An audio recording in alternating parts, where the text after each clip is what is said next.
All right. Okay. Hi, everybody. So, my name is Nikita, and my pronouns are she, her, hers. I am one of the counselors at the Center for Early Counseling and Wellbeing. So, this workshop today is going to be about healthy relationships in the LGBTQ community. So, I guess kind of the hope is that we can talk about some of maybe the misconceptions that we all have about how interpersonal violence or even healthy relationships, comes up among that community, and how that might differ for people who are cisgender. Um, and then also just talk about some of the statistics so we're all more well aware and we can kind of inform other people around us. And then just talk more about what we can really expect from our relationships and what we deserve. So then hopefully we can end with some solutions that are more local, like what resources might be more applicable for you in your life.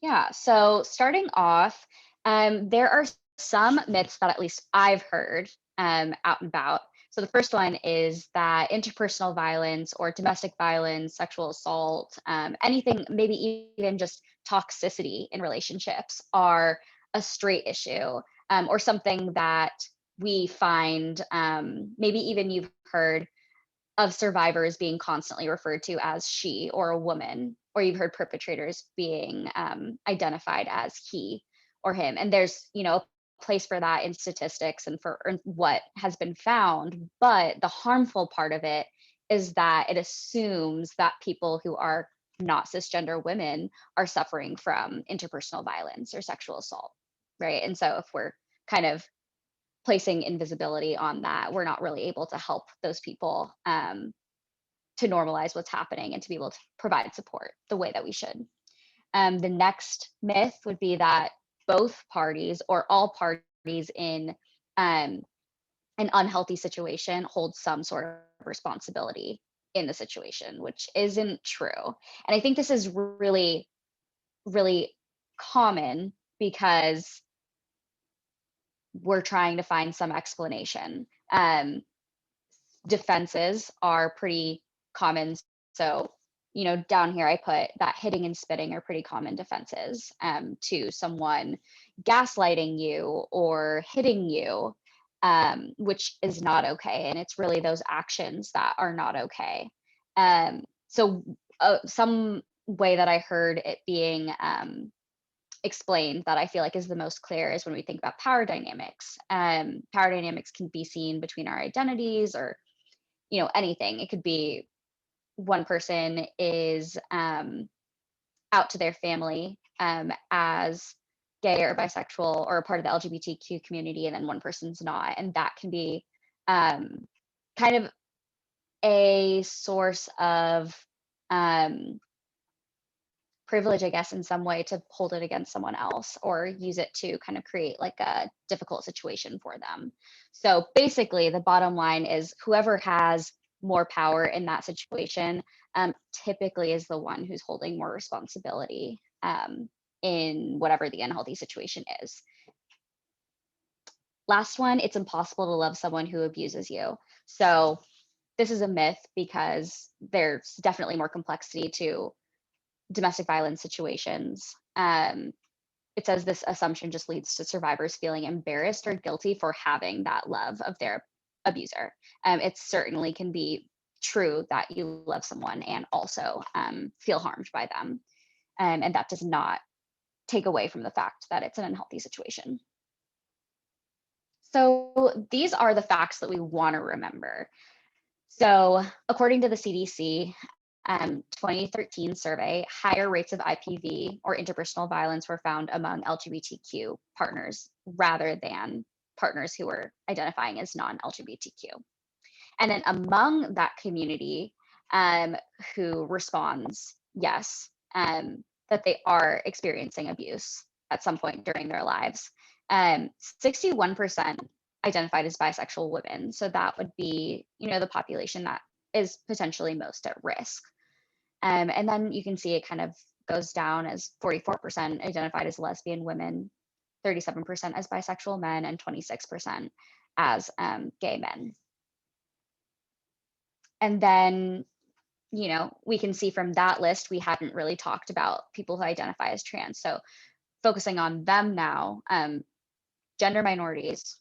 So trans women are 3 times more likely to experience abuse in their relationships in comparison to people who don't identify as transgender. And then 54% of trans and non-binary people experience abuse in their relationships at some point in their lives. So there's still this escalated risk compared to people who are not identifying as transgender or identify as cisgender. And then we kind of add this intersectionality of being part of the LGBT community and also identifying as a minority race. So you can see that 19% of Black respondents in a survey focusing more on youth, 19% of Black and LGBTQ youth responded that they had experienced dating violence. And Native respondents and also Asian respondents and also Latinx respondents also were experiencing more dating violence, higher rates of dating violence than the youth who identified as non-LGBTQ and also as white. So you might just kind of think to yourself right now, why do you think that the statistics are higher in the LGBTQ community? I think that people can take from this that all sorts of ideas, but really what it comes down to is a lack of resources or maybe even a lack of conversation about what's going on. And then again, those myths that it just doesn't happen and that we don't need to be focusing our resources on this community. So we can see the harm that that causes. So we want to identify more, what are the unhealthy things? Sure, it happens, but what is it and how do I know what it looks like? There is this whole wheel.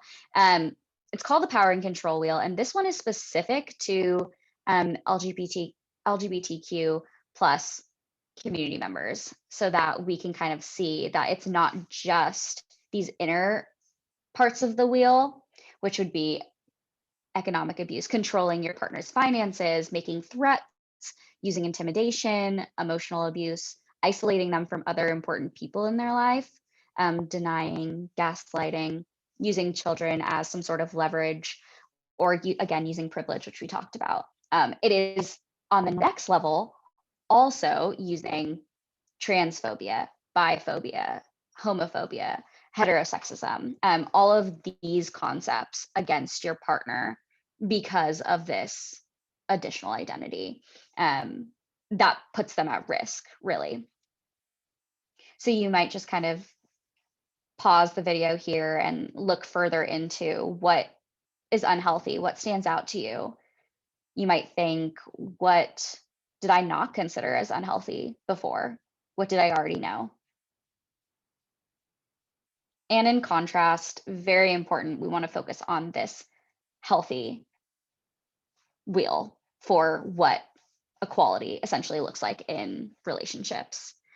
So, as we said before, for the unhealthy relationships, that might look like controlling what your partner is spending on money. Over here, you can see that an economic partnership would look like making money decisions together, making sure that both partners are benefiting from financial arrangements.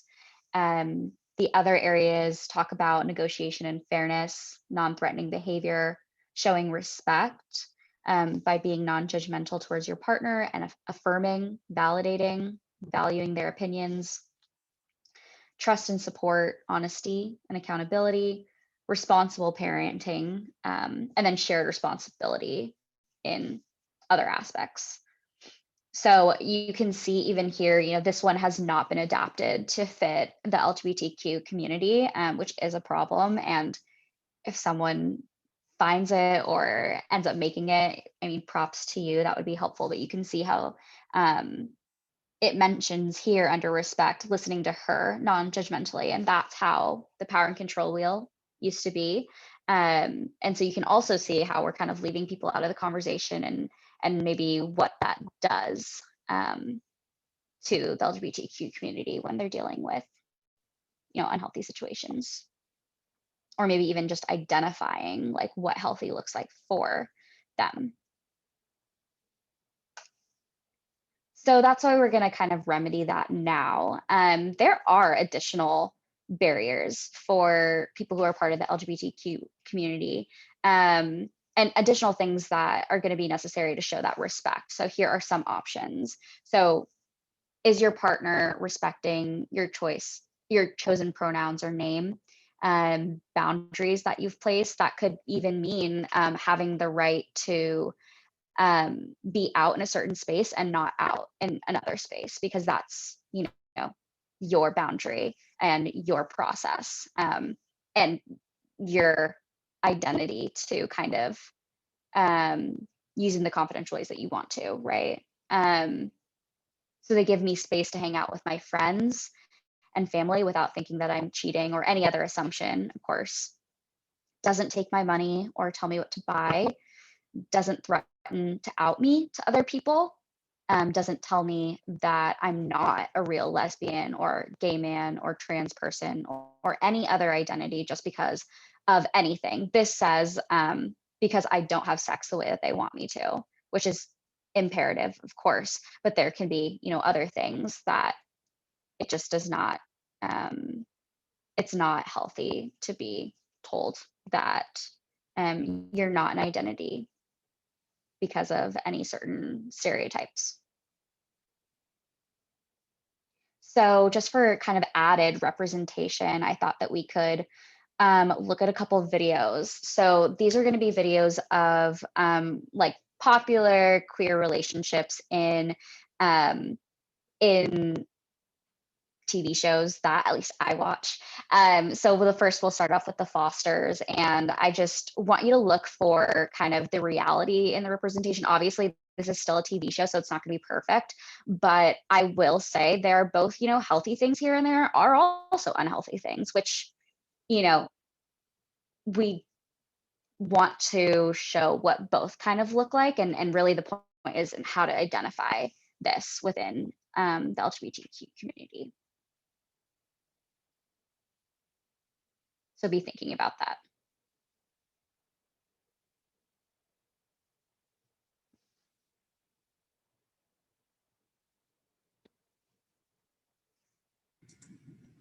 Hey, Nikita. Yeah. We can't hear the video, so. Oh, okay. All Yeah. you have to do is. I know why. I think it's okay. Okay.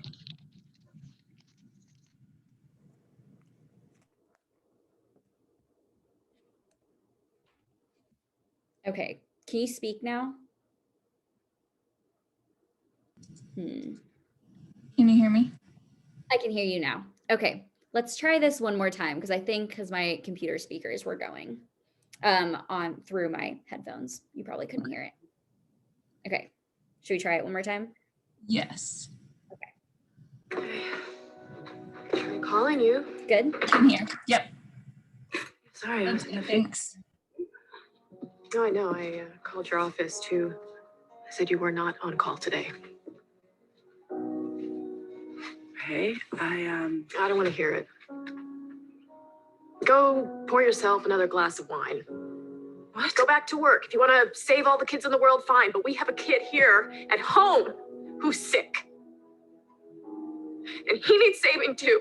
And I feel like I'm the only one who cares. I care too. Then why do I feel like I'm in this all by myself? You told me when you took this job that you were not going to disappear.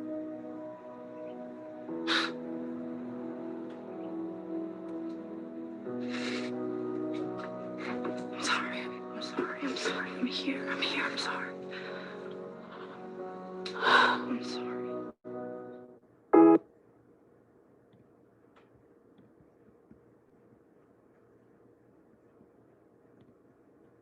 Okay.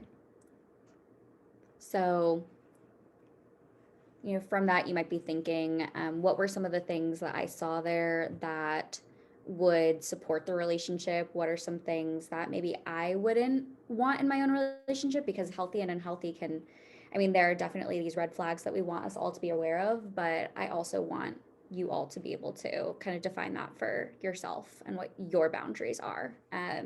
respecting boundaries is is the positive flag, is the green flag, but what those boundaries are is up to you. So if you were to ask me kind of some of the positive things that I saw there would be the vulnerability, the desire to maybe be there for each other, the supportiveness, and then some of the kind of hardships that it seems like they might be dealing with would be maybe accusations or assumptions, or maybe, you know, pointing fingers. And that might be something that they talk about. Carly, do you have anything you would want to add? No, I think you're right on track. Okay. I want to show one more video. So this one is from Schitt's Creek. David, I've spent most of my life not knowing what right was supposed to feel like. And then I met you. And everything changed. You make me feel right, David. That is quite possibly one of the most beautiful things I've ever heard anyone say, outside of the Downton Christmas special. It's the truth. I know. It's just that my truth is that I am damaged goods, and this has really messed things up for me. And I think I need some time with it. All right. Actually, I haven't had dinner yet, so I'll grab you a slider. More than one, and some potato salad. And I think there were some other sides on the table, but I couldn't see, so maybe just a smattering of it. Okay. So that was just kind of another example of a queer relationship that is dealing with conflict, finding resolution there in their own ways, but also, again, you know, things that are helpful and things that might not be as helpful kind of occurred. So again, for me, I saw some vulnerability, and I saw asking for what they needed. And I saw respecting someone's space. So there were definitely some things there that I feel like would be useful for a productive conversation and a healthy relationship.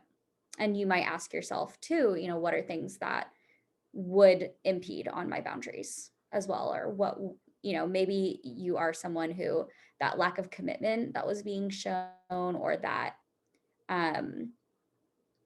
abandonment or something like that did maybe feel a little bit more like manipulation to you. I can't say that that's exactly what, you know, I saw in this relationship over the many seasons that I watched, but I think that would be a fair thought to have, and an important one to, you know, talk to your support system about what you're seeing and get the help that you need. So lending itself to the next conversation, what are barriers for the LGBTQ community in actually seeking help?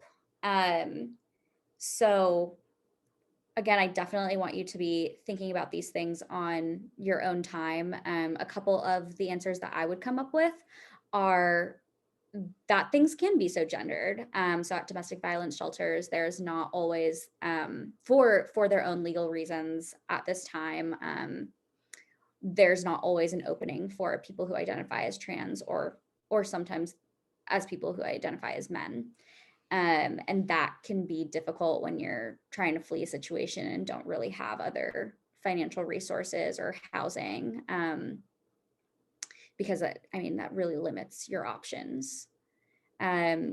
With some of the myths that we talked about, you know, someone who identifies as a man, you know, might not feel comfortable reaching out and saying, hey, my boyfriend is doing these things and I don't feel comfortable with it. One, because of outing themselves, and two, because of maybe questioning or people not being, maybe people not normalizing the fact that men, you know, need help too.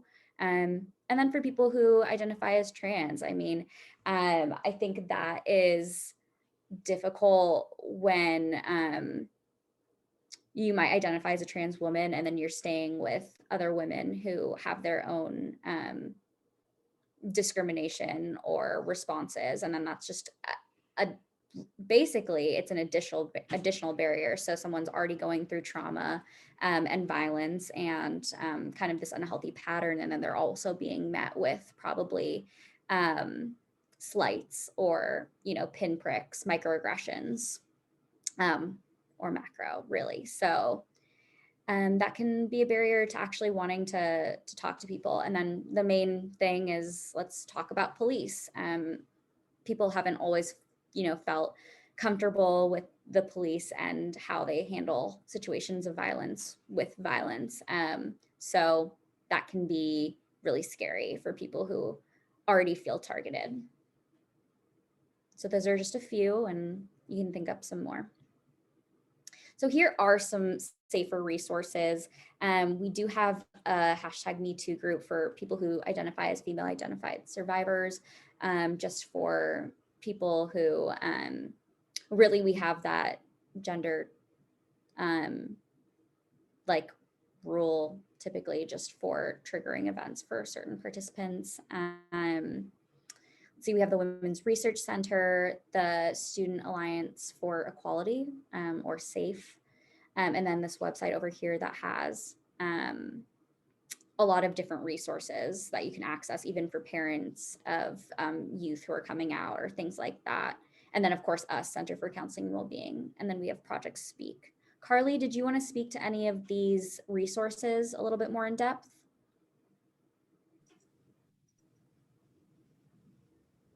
Sorry, trying to get my camera back on here. Hey, everyone. I'm Carly Dethridge. My pronouns are she, her. I am the Assistant Director in the Office of Health Promotion. And so we do a lot of the prevention and education for the Center for Counseling and Wellbeing. So Project Speak is a resource and support for survivors. If you are someone who has maybe encountered abuse or assault, and you're just not really sure what your options are as far as reporting, and not sure if you want to make a report, the Center for Counseling and Wellbeing is a confidential resource on campus. So what that means is you can come and talk about your options for reporting. But if you tell other people on campus they're what is currently considered as a responsible employee, meaning that if you tell them you've been hurt, that they would have to report that. But the Center for Counseling and Wellbeing can help walk you through what that looks like. What does it mean to make a report? What is the process?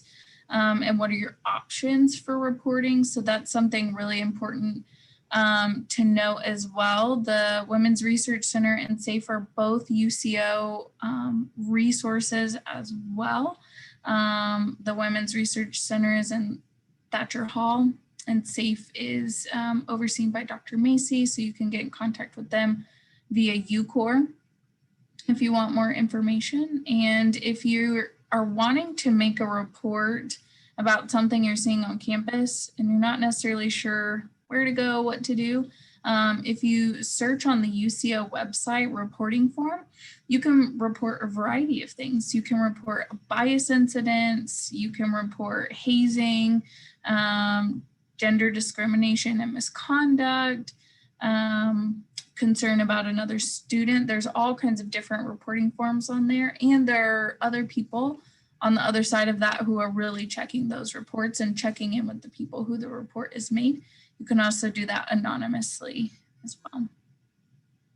That's all I have. Then we also have this, if you want to tag on to another outreach project that you have in the works. Yeah, absolutely. So this is our Broncos Got Your Back, all of our trainings. So we've got up here at the top, you can see You Can Help a Friend is our suicide prevention training, trying to give students skills and resources for, we're all friends, we all have friends, right? So how can we support them when they are encountering some challenging mental health crisis? Our next training will be March 9th, and you can see the registration link below. You can also go to @UCO Health Promo, and we're posting constantly about these trainings if you want to get more information. Then we have our Bronco bystander training. So learning how to intervene in certain situations. And I think some really good points that Nikita brought up was, even thinking about how things might look different in LGBTQ relationships, especially when it comes to being a bystander and standing up. I mean, I think a lot of times when we look at situations of violence, we view them with a male and a female. But then when we're seeing two people of the same sex, does that look different? What are barriers to intervening there? And so just something for you all, as you all are, being left with lots of moments for thinking, how does that look different for you?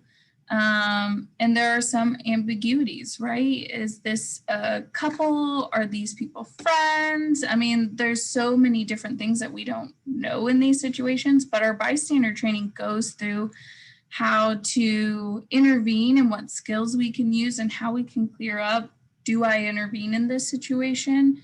And so our next training for that is actually next week, right? Is the 16th. And so the link for that is there. It is an 1.5-hour training, but you do get a certificate at the end for all of these trainings. So super cool to put in your portfolio and on your resume. And then mental health first aid is a really long training. It's about 6 to 8 hours, but really goes through in depth of how to identify early warning signs of mental illnesses, various disorders, and how we can help people get to support, much like you go through an all-day training of CPR. Mental health first aid is similar to that process, how we can identify and approach and respond appropriately in that situation. Again, all of these are free for you. You get a certificate. And if you want more information about any one of these, or if you want a different date to be or training to be brought specifically to your student organization, you can email healthpromotion@uco.edu and we can help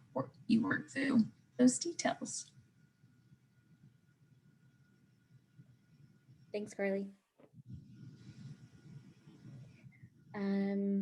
So kind of just to end, what can we do from here really is the important question, because we can, these first ones kind of make sense, right? We want to keep challenging our assumptions. We want to learn the more, we want to learn the facts. We want to be able to take out these myths and maybe even, advocate when it feels safe for us.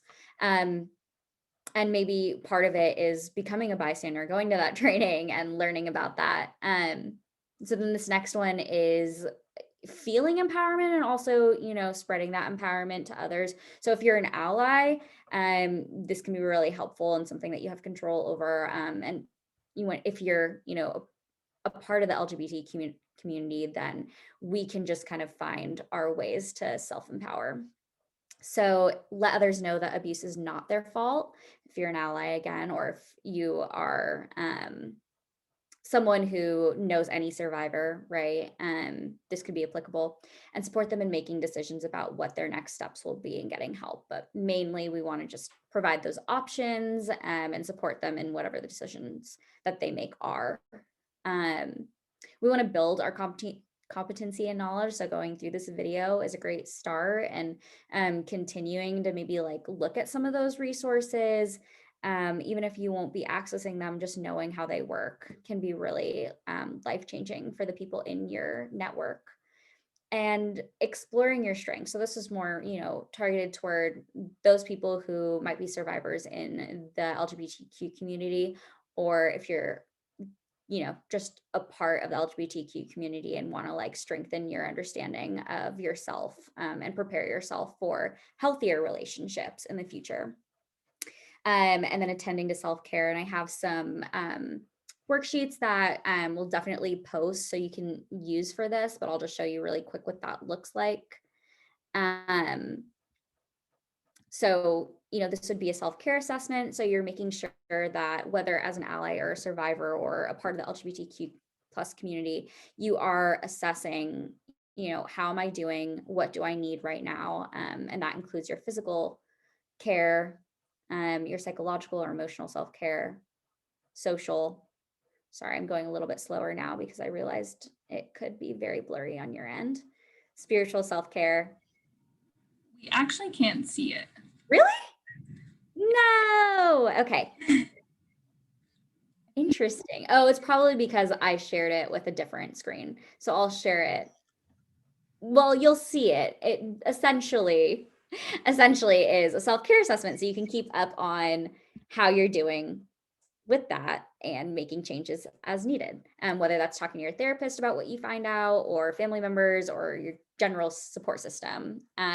Keeping track of self-care through these situations can give us a lot of insight. And then the strengths, again, you'll see it when it's posted, but you might consider building yourself up and remembering what you have to offer. Building up that self-esteem is going to be really important for your healthy relationships that you'll be creating. And then the last one is being open, right? We want to really encourage that in society as a whole. We want to create safer spaces by being willing to talk to others without judgment. So we also want to practice that non-judgmental stance just in general, whether if we're a part of the community, then, we still deal with those internalized beliefs about who we are, and we can struggle with that. So practicing that stance, and there is a worksheet that we will post as well that you can use for kind of that mindfulness and kind of attaining that sense of peace a little bit better within your life. And thank you. Feel free to email me if you have any more questions or want to talk a little bit further about these topics.